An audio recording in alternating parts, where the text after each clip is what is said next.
Hello, maayong buntag sa tanan. Nami karon diri sa muli guys para magtanom na pud og mga similya sa gulay. So mao ni karon among gi-prepared na mga seedlings, mga liso para itanom namo. So naami batong, upo, talong o ampalaya.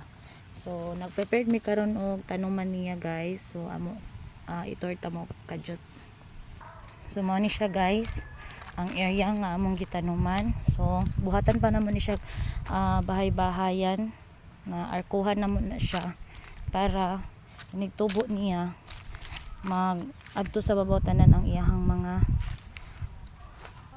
bunga, mga dahon. So ayun, atbang namo siya pagtanom guys. Yan yung mga ampalaya guys.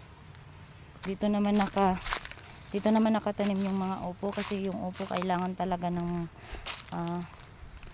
tutok sa init para mas maganda, mas mamunga ng marami. So ayun, yun yung ano namin, kasi ang ginawa namin dyan yung sa gitna makapasok kami para yung bunga sa loob namin. So kailangan siya gagawa ng bahay-bahayan lang guys. Thank you.